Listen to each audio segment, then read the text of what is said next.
Esse é o programa Conversando com a Sociedade. Eu sou a jornalista Simone Carvalhal Farago. Vamos falar de filosofia em 24 vídeos com o tema: o que é o pensamento social atual à luz dos filósofos antigos? Este tema nos trará um autoconhecimento.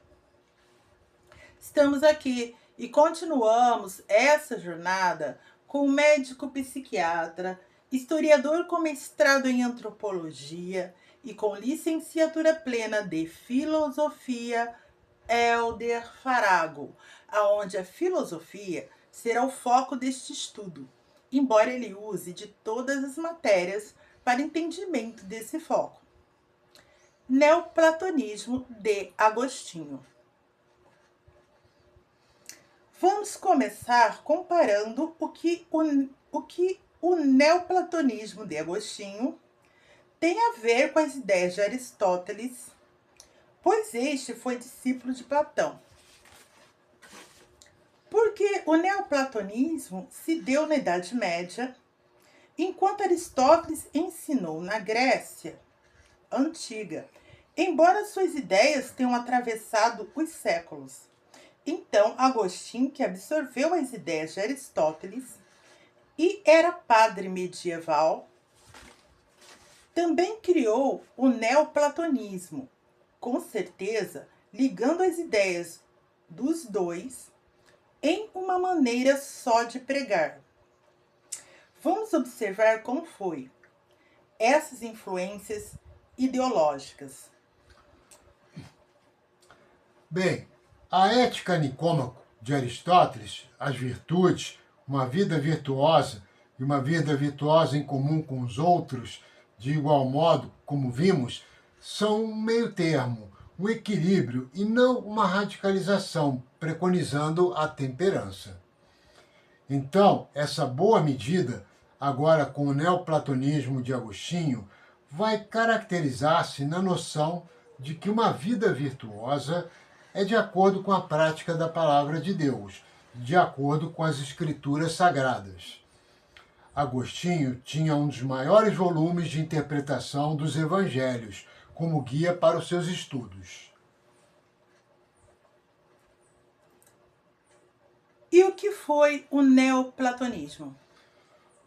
O neoplatonismo se dá, contudo, a partir de Plotino e mais a partir de Santo Agostinho. Essa corrente filosófica marca a passagem dos pensamentos da Antiguidade Clássica para os princípios da Idade Média, consistindo, então, o discurso de Agostinho de que Deus e sua palavra estão de acordo com o que Aristóteles disse e fazendo uma releitura de Platão, fundando o pensamento medieval vindouro. Portanto, assim, ele é considerado o pai fundador do neoplatonismo. Desculpa, errei. Fundando, eu estava olhando o tempo todo para baixo. Fundando, tá? Fundando o pensamento medieval vindouro. Portanto, assim, ele é considerado o pai fundador do neoplatonismo, ou como foi chamado, de patrística depois, que é quando Agostinho relacionou a palavra de Deus, princípios filosóficos que têm a ver com ela. Na Idade Média, mesmo se usavam esses termos. Então, Agostinho lê Platão, principalmente da visão metafísica da realidade. Ele obtinha esses textos naquela época em bibliotecas, nas academias filosóficas, onde eram discutidas e debatidas essas ideias no seio da Igreja Católica, e na época esses textos eram escritos à mão. A palavra de Deus relacionada à filosofia era utilizada por Agostinho para a conversão das pessoas ao cristianismo, principalmente a conversão à palavra de Deus é o seguinte: está escrito na Bíblia que a fé vem pelo ouvir. Através do ouvir a palavra de Deus, acrescida a conhecimentos que vêm a auxiliar esse processo, foi muito usado por Agostinho ao lançar mão do neoplatonismo. Como dissemos, o conhecimento traz a prática do que devemos fazer. para colhermos bons frutos de nossas atitudes, que devem ser virtuosas, um exercício da razão. Isso estimula a fé em Deus. Cristãos também usam a prática de louvores, uma forma de agradecimento e de se alegrar em Deus, o que visa fortalecer esse relacionamento para se entender aqui tudo o que era feito na Idade Média no acrescentamento filosófico na Igreja. Sendo assim, essa metafísica nos diz que o mundo tem duas realidades distintas. Essa, a qual vivemos aqui na Terra, que seria para Platão um mundo das imagens, uma cópia, e por ser cópia, logo imperfeito. Essas cópias são imagens das coisas, seres e tudo que existe. Imagem esta mental, e tem uma ideia, um conceito dessas referidas coisas. Inclusive, nesse mundo das ideias, perfeito estaria a alma que para Platão é imortal. Este mundo das ideias, o eidos, esta realidade transcendente ou metafísica, seria acessado pelas faculdades racionais através de uma dialética ascensional. Então, você fala com Deus. Você dialoga. Racionalmente, risquei aqui, peraí. Racionalmente, com esse mundo das ideias perfeitas, para subir, ascender as ideias. O que Platão dizia era isso. Porque para os cristãos, você dialoga com Deus para subir, alcançar salvação, um mundo perfeito nos céus. As ideias podem perceber algo que é verdadeiro, assim como as imagens refletem algo que existe.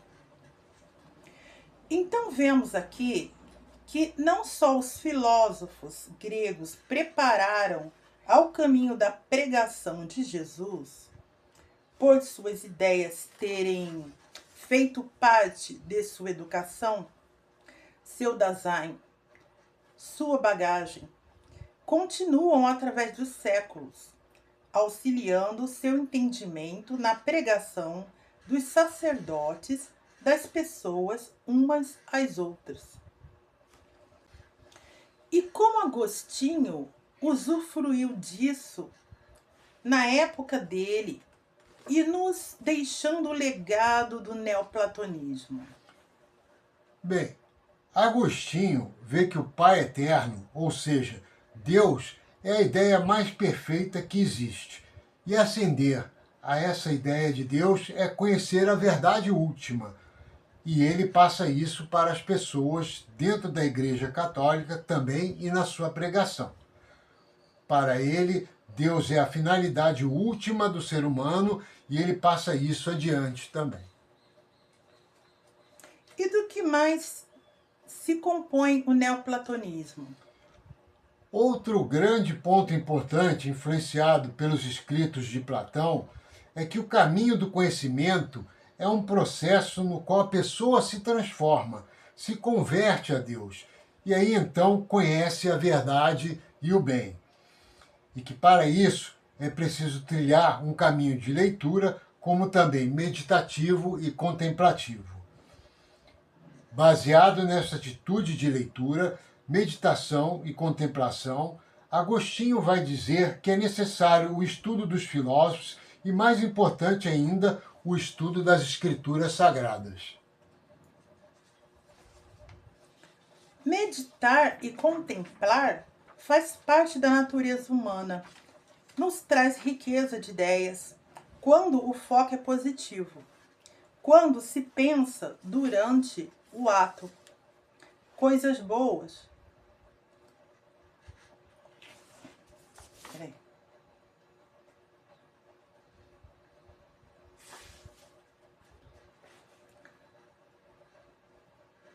Não devemos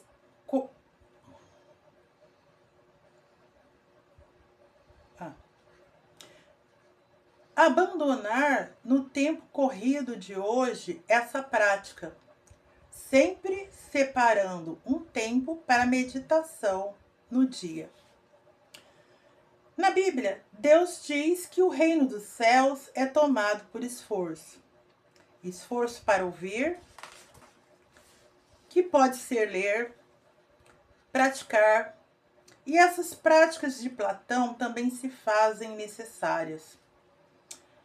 Na verdade, a leitura e a meditação que ele fala é para se conhecer a palavra de Deus, mas também para se alcançar o sumo bem, é necessário mesmo praticá-la, porque isso está escrito nela mesma. É quando Deus fala: os que me amam praticam os meus mandamentos. Então, para finalizar, resuma o neoplatonismo.